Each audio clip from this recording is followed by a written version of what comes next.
Solving aggression. How to prevent attacks and befriend any rooster. There's no shortage of advice available for dealing with aggressive roosters, but what if we told you the vast majority of it is wrong? That the methods in use are to blame for the problems so many keepers encounter?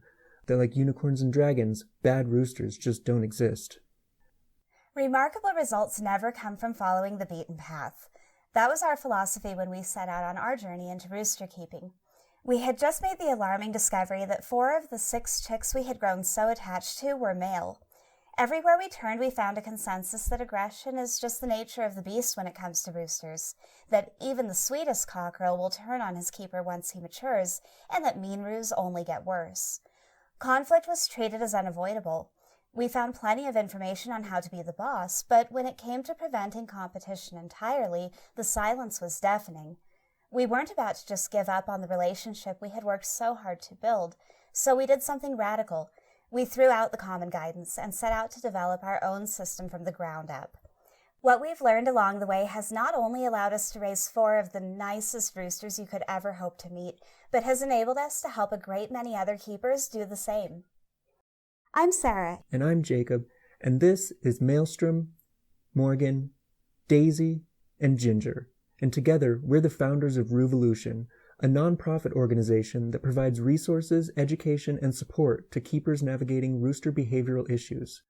Today, we'll be breaking down the biggest myths and traps that set keepers on a track towards aggression and sharing the true key to stopping attacks and establishing lasting peace with any rooster.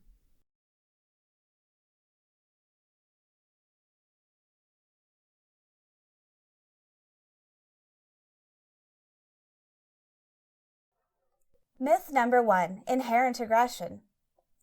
Roosters are territorial and protective by nature, but are they naturally aggressive? Many would say yes, but this is an oversimplification. A more accurate statement would be that roosters are naturally aggressive towards perceived threats. As it does for any animal, combat presents a danger of injury or even death. A rooster won't attack unless he believes his survival or that of the flock depends on it. In fact, you and your rooster share a desire for peaceful interaction. Roosters are naturally kind to those they're close to, and nowhere is this more evident than in the way they treat their hens. A rooster will gladly lay down his life for his girls, but he won't expose himself to avoidable harm unless he feels the benefit will outweigh the risk. A rooster has 3 critical goals in life: to survive, defend, and procreate. If he's attacking, it's because he believes his ability to achieve one or more of these goals is being threatened.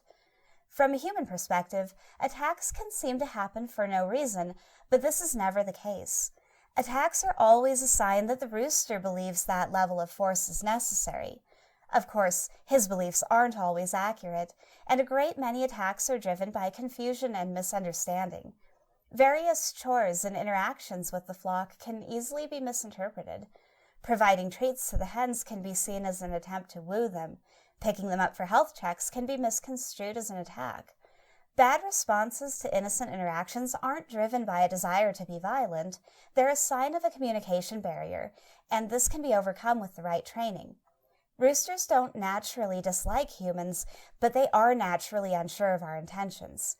Insecurity fuels aggression, and avoiding attacks relies on establishing and maintaining trust. Myth number 2. Handling young roosters leads to aggression. It's widely accepted that handling from a young age is the best way to raise friendly hens. It's not even questioned. After all, early bonding has long been recognized as key to taming various species. When it comes to raising roosters, though, this guidance suddenly reverses. Keepers are frequently warned not to handle male chicks, and that doing so will make them aggressive. What is it about roosters that makes early handling backfire? Put simply, nothing. Handling doesn't cause aggression in cockerels any more than it would in cats, dogs, or parrots. This might seem like a pretty bold claim. After all, there are plenty of accounts of roosters who were hand-raised becoming aggressive later in life. Those keepers aren't lying about their experiences, but they are misinterpreting them. Friendship with a rooster requires trust, and there's no better way to establish this than starting young. A rooster who is raised with a hands-off approach will be far more fearful than one who is brought and kept close from hatching. Early handling strengthens familiarity and fosters security, and this is exactly what's needed to prevent attacks. So, what's happening here? Why do handled boys seem more likely to turn mean than their counterparts who were kept at arm's length? It all comes down to accessibility.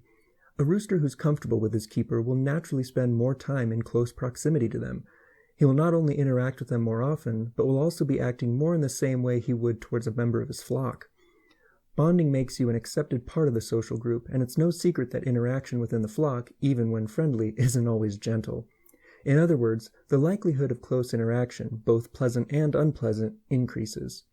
Misunderstandings might be less likely to come up with a rooster who keeps his distance, but that reduced interaction is driven by fear and distrust, and this greatly increases the risk of true aggression down the road. As they learn to do their job in the flock, young roosters can often be overbearing and rough, not just with trusted humans, but with their hens as well.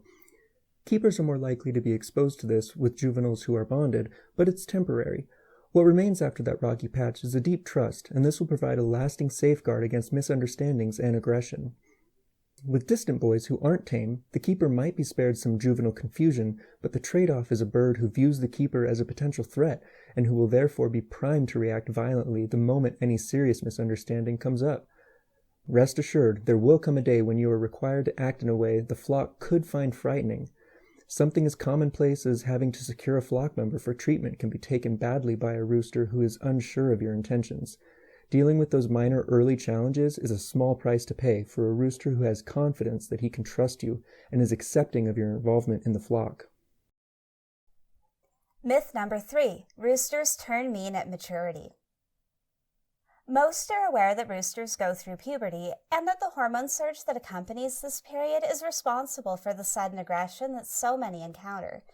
Like so much advice on roosters, this too has a shred of truth, but is being largely misrepresented. Individual rates of development vary from rooster to rooster, but for many, the onset of puberty will fall right around 4 months of age. Testosterone production will suddenly spike, and behavior will become more erratic. Those who witness this change often see it as a sign that their sweet and innocent boy is gone for good.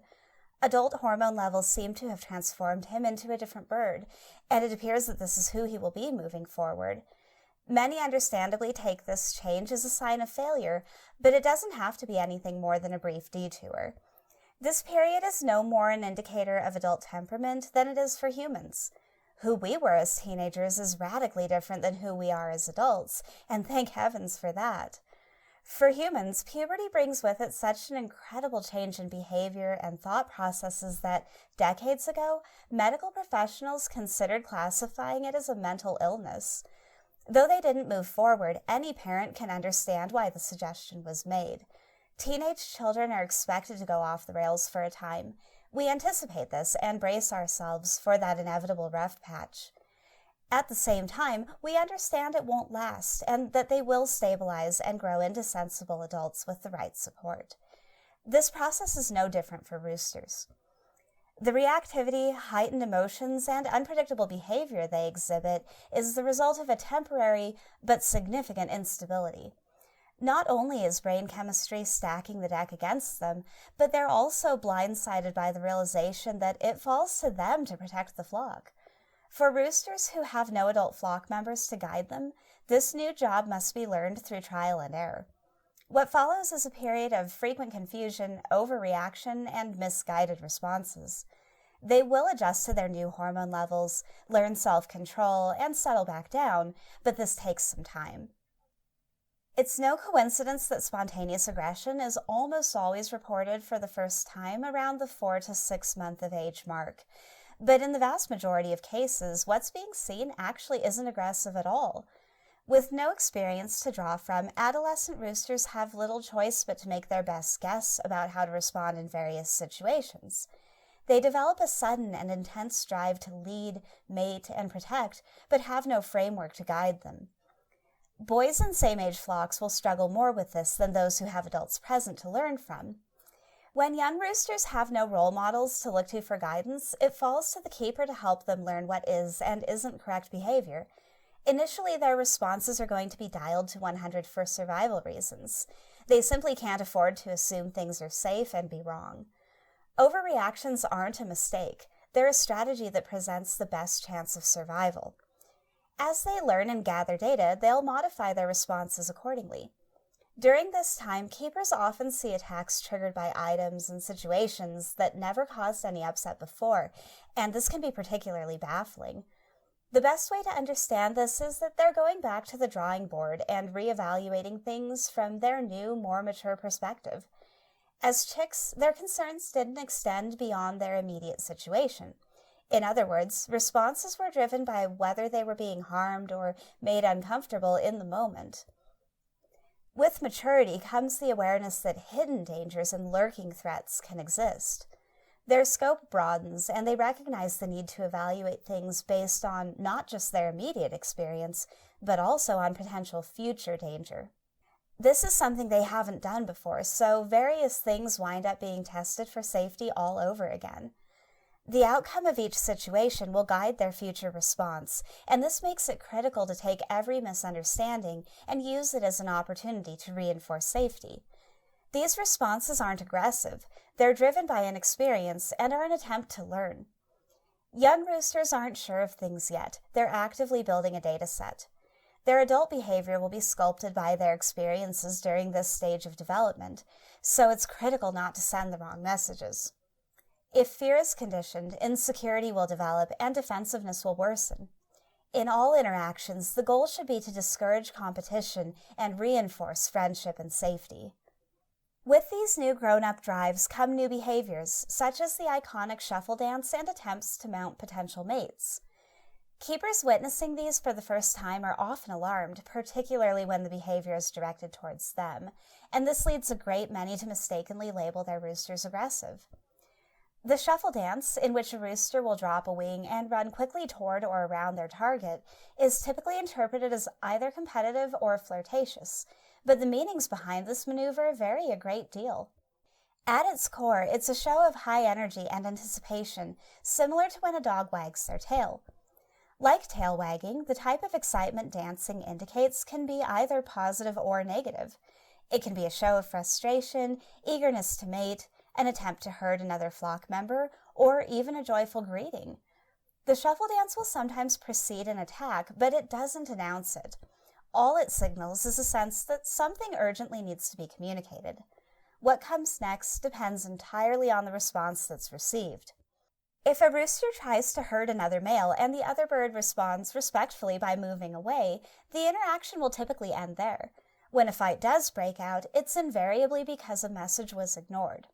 Attacking wasn't the rooster's plan when he first dropped that wing. He had hoped to settle things without conflict, but plans can and do change when a friendly request is denied. Our roosters have been shuffling to greet us for years, but it has never once led to an attack. They shuffle each other on a daily basis, too, and in the vast majority of cases, nothing negative results from these interactions either. Dances aimed at each other are almost always a means of reinforcing status or correcting. It's their way of saying, "You better not get any ideas," or, "Hey, I don't appreciate that." When one of our boys feels he has waited too long for his turn on our lap, he'll often dance at the one getting our attention. This is a show of frustration and jealousy, one which he hopes will pressure the cuddle hog into leaving. Two of our boys, Maelstrom and Ginger, are very close to one another. They nap together, preen each other, and even snuggle up on the roost at night. Periodically throughout the day, they'll go off and engage in separate activities, and we often see Maelstrom greet Ginger with a happy shuffle when they reunite. This particular type of dance isn't directed at any other members of the flock. It's only used between the two who have formed a deep bond. This behavior is incredibly complex, and you might be wondering how you can possibly know what meaning is intended if you encounter it. Thankfully, not all shuffles are created equal, and leg movements can help easily decode the message your rooster is sending. All dances include a dropped wing and shuffling motion, but when this behavior is used as a warning or an attempt to herd, a pronounced stomping motion will be made with the outside leg. This is often done with such force that grass or dirt will be kicked up in the process. In the joyful shuffle, this type of posturing is absent. Instead of kicking off with each alternating step, the dance will take on more of a uniform motion, almost as if speed walking on tiptoes. A rooster who's excited to see his keeper may even drop both wings and rush forward at high speed. This can certainly be intimidating, but it isn't a show of aggression. Roosters who are preparing to attack may charge, but they'll typically hold their wings tight against their body. Many keepers who were previously close to their boys fear the worst and respond by distancing when this behavior is first encountered. In the case of bonded roosters, what was often being expressed was simply happiness, but many wind up pushed away or punished in response. This mistake alone can spell the beginning of the end for what could have been an excellent relationship. Shuffle dances can look threatening, but they're nothing compared to mating bites. Young roosters aren't picky about their conquests, and human hands and feet are common targets for juvenile mating attempts. Before mounting a hen, a rooster will latch onto her neck feathers with his beak. This not only helps him secure her, but also makes it easier to keep his balance once he mounts. The hen's feathers protect her from damage in this process, but human skin is far more fragile. When this behavior is directed towards a human guardian, it looks and feels very much like an attack of some kind. In fact, a large number of reported attacks from juveniles wind up tracing directly back to confused mating attempts. Roosters may peck hard with a closed beak when upset, but they don't bite and latch on. Mating bites hurt a great deal and can even break skin, but thankfully they're easy to avoid once you understand what triggers them. Exposed skin is far more likely to draw this type of attention than skin that's covered. Simply wearing closed-toe shoes and socks when working around young males is often all that's needed to derail this behavior completely. Even if an attempt is made, sensitive skin will be protected and no damage will be caused. Hands can be protected either by wearing durable gloves or by avoiding contact with triggering parts of his body. The danger zone for mating bites spans from a rooster's midline down to his feet.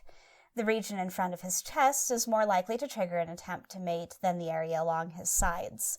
His back, neck, and head are typically safe zones, though on occasion we have seen a young rooster make a grab when his back is being stroked. Movement in any area a hen might naturally be in runs the risk of prompting a mating bite, but this is a visually triggered behavior.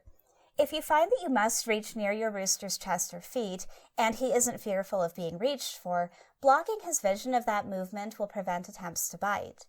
This can be done by simply placing your free hand, palm up, against the bottom of his beak.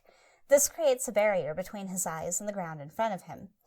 Mating attempts made on humans are the result of desperation and impulsivity. They aren't something a rooster will naturally go out of his way to do. When the females in the flock aren't receptive to a young boy's advances, or if a lower rooster has no hens of his own, alternative outlets will often be sought out. Mating bites aren't necessarily even deliberate. They're often simply a reflexive response to triggering movement. This behavior will naturally lessen as hormone levels stabilize and more appropriate outlets become available. Natural periods of high testosterone present the greatest risk for this behavior to be encountered. This would include puberty, spring breeding season, the first couple hours after waking each day, and the last couple of hours before going to roost, all of which are times when testosterone spikes. Myth number 4. You need to be the boss. Perhaps the most dangerous piece of advice that gets spread about raising roosters is that you have to be the alpha in the yard. This suggestion is rooted in the fact that chickens are hierarchical animals. Since the flock operates based on status, it's believed that claiming the highest position for ourselves is the only way to gain respect. Dominance training is nothing new. It was once the go-to method for managing behavior with other hierarchical animals like dogs and horses as well. However, in more recent years, it has fallen completely out of favor for those other species. Positive reinforcement training has been found to avoid the risks associated with attempting to be dominant and is widely recognized as far more effective. Unfortunately, this updated method has yet to take hold in the chicken-keeping community, and dominance methods remain the most commonly suggested strategy for managing behavior. It's true that within a flock, lower birds are expected to defer to the higher-ups, but this isn't the whole picture. When it comes to competition between roosters, victory is fleeting, and status is in a constant state of flux. Yes, there will be a winner when competitions crop up, and yes, he will be given his space by the loser, but only for a time. Roosters are hardwired to want to lead. The alpha gets deference and obedience following a win, but he also puts a flashing red target on his back. The other males will be watching for any opportunity to take him down. And when they do finally attempt to overthrow, they won't be pulling any punches. They've already lost once, and they aren't about to make the same mistake again. What many keepers see as establishing dominance is really just establishing rivalry. This can be misleading because initially dominance training seems to work. Attacks drop off and it seems that peace will prevail, but this is just the calm before the storm. How long it takes for a formerly defeated rooster to challenge again depends on his boldness and temperament. It might be months before the keeper finds themselves facing renewed attacks, or it could only be days. When dominated roosters resume attacks, they are typically written off as hopeless cases, but that return to conflict is completely predictable behavior between rival roosters. Dominance training naturally encourages this type of negative interaction. If we want to put a stop to conflict, the last thing we want to do is send the message that we're a rival rooster. If we want lasting peace, it's critical to demonstrate that there's no competition going on. Roosters don't automatically view us as a challenger, but they absolutely will treat us as one if we behave as though we are. It's a mistake to assume we have to be part of the hierarchy at all, and this assumption leads many to act in a way that creates the exact conflict they had hoped to avoid. But let's say you don't mind periodic attacks. Perhaps having to reinforce status from time to time is an acceptable trade-off for breaks in conflict. There are still some serious issues with being alpha, namely that you can't actually fill that role. The head rooster is responsible for guarding the flock every second of the day, making nests for the hens, leading them to shelter if a threat is detected, finding them food, and managing disagreements within the flock. We may care for our birds, but we aren't present around the clock. Being regarded as alpha requires consistently and effectively serving in that role. In other words, even when we win against our rooster, he's still the alpha. He knows it, and the hens know it. The flock won't be fooled into thinking we're leading because we aren't. A rooster may be scared out of engagement temporarily when we exert dominance, but this is far more a sign of fear than respect. From his perspective, we show up briefly each day, signal to him that he's not in charge, then abandon the flock to his care. This doesn't foster respect. It generates a tremendous amount of frustration, confusion, and resentment. We aren't doing the work required to claim the status we're attempting to enforce, but he is. If another rooster were behaving this way, it would be seen as horribly out of line and would not be tolerated. For the vast majority of the day, we need our roosters to lead. If we are going to place them in that role, our interactions should be designed to encourage and support them in doing the job. Try it out, baby. Come on, baby. Try it out, baby. I'm feeling very dizzy, Morgan.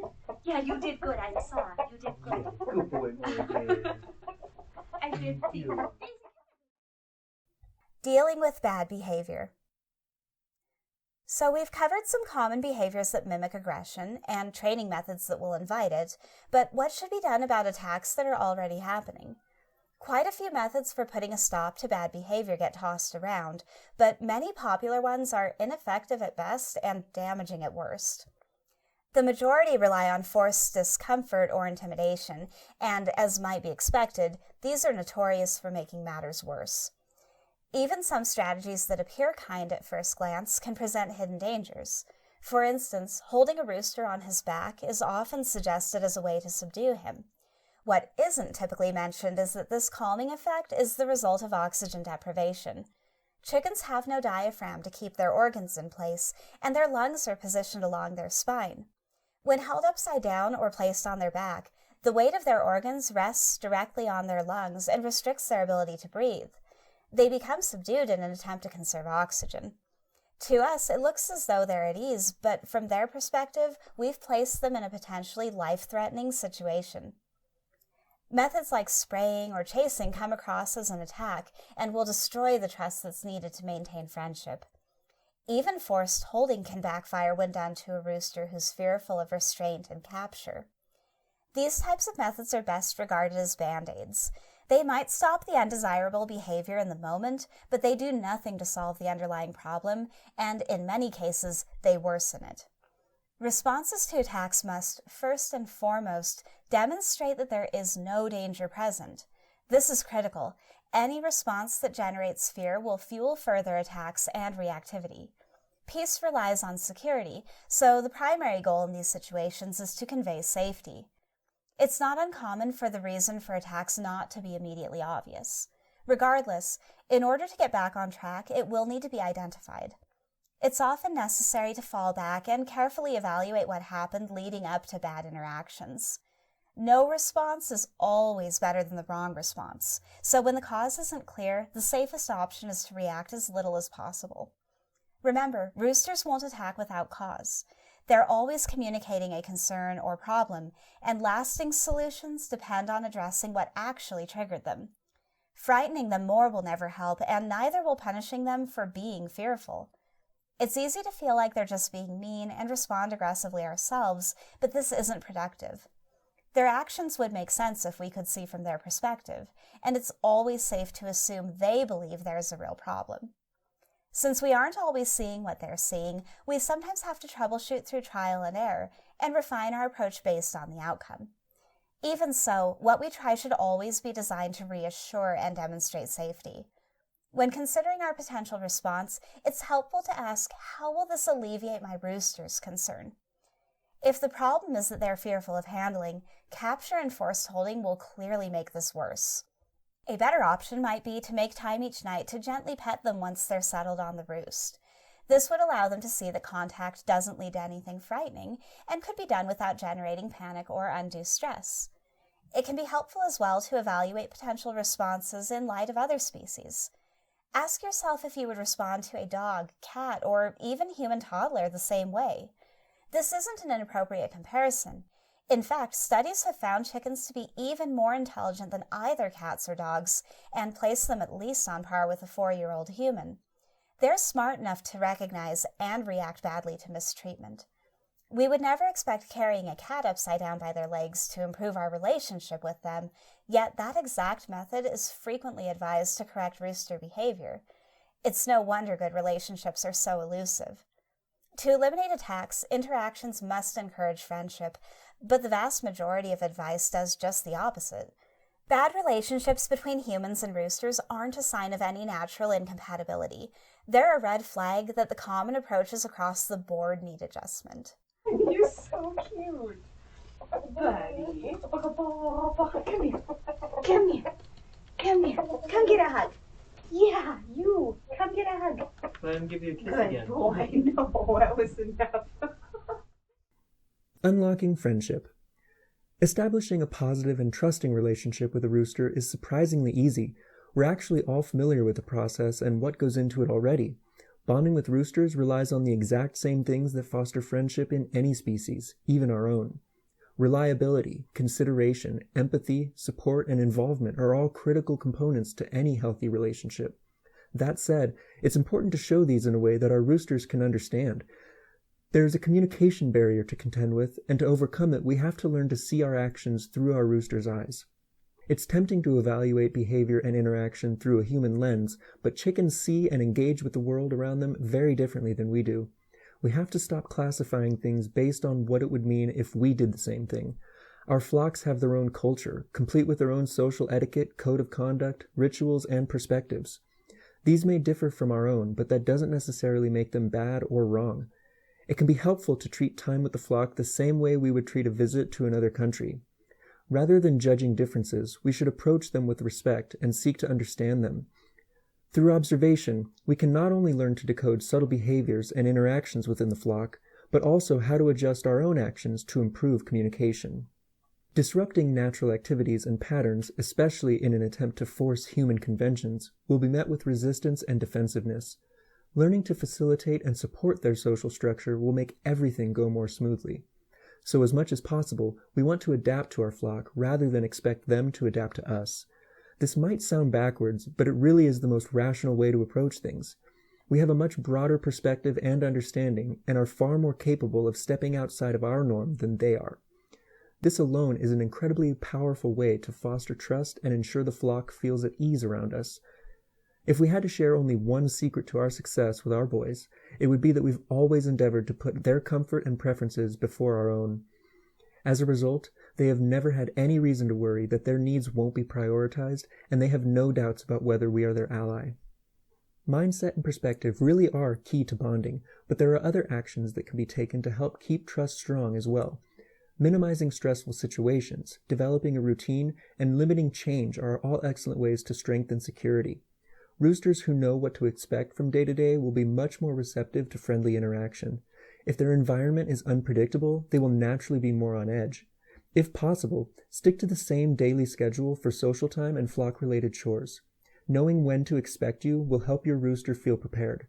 Wearing the same clothes can be helpful as well. The appearance of flock members remains constant, so dramatic changes in your attire can be confusing and overwhelming. Remember, familiarity with you doesn't automatically extend to the things that are attached to you. New items pose a risk of drawing attacks, but this can easily be prevented by ensuring your clothing and accessories are familiar as well. Roosters who are exposed to high levels of stress will often become reactive and defensive following that event. Try not to panic if you encounter this. It's nothing personal, and reassurances that everything's all right is typically all that's needed to get back on track. Good birds still have bad days, and sometimes they will struggle. Unpleasant interactions are often seen as a bad thing, and they certainly aren't fun, but these are golden opportunities to prove our reliability. These moments are a sign that our rooster is struggling with something, and this means we are positioned to provide help. Nothing makes a bigger impression than being the hero. Whether or not he was feeling threatened or upset when he first engaged, the outcome is what he will take from the interaction. Negative interactions can be transformed into positive ones. We just have to be willing to see that potential. Getting detailed help. The information we've shared today will go a long way towards helping you avoid or remedy aggression. It might even be all that's ever required. But in some cases, remedying behavioral problems can be quite a bit more involved. Sometimes a much more tailored approach is needed. There are two critical takeaways we want to leave you with today. The first is that no rooster is a hopeless case. You can absolutely develop a wonderful relationship regardless of the issue being faced. You need only recognize that there is an underlying cause and target it with your response. Second, you aren't alone. We recognize that figuring out what's driving aggression can be challenging, and having good support makes all the difference. Our full-time focus is on building bridges between roosters and their keepers. Whatever issue you might find yourself facing, we're here to help you succeed, no strings attached. You can book no-cost live consultations through our website or reach us through email at any time. While donations are accepted and greatly appreciated, we will never lock support behind a paywall. Perhaps you aren't currently encountering issues, but you want to continue learning and connect with other rooster keepers. Apart from Revolution, we help operate the Facebook group Rooster Allies. Run by a tight-knit and passionate team who we're blessed to call friends, this community is a fantastic resource for education, discussion, and sharing. If you choose to purchase the Summit Toolkit, you'll also receive an electronic copy of our new book, Through Their Eyes. This comprehensive guide to rooster care and training is the first of its kind and was designed to empower keepers to independently diagnose and correct any challenges they might encounter. You'll find detailed information on rooster-specific health issues, managing interflock conflict, conditioning comfort with handling, decoding body language and vocalizations, correctly diagnosing and stopping attacks, and even establishing a bachelor flock. Thank you so much, Heather, for inviting us to be part of this fantastic event, and thank you to everyone here for taking the time to join us today. We wish you endless success with your flock.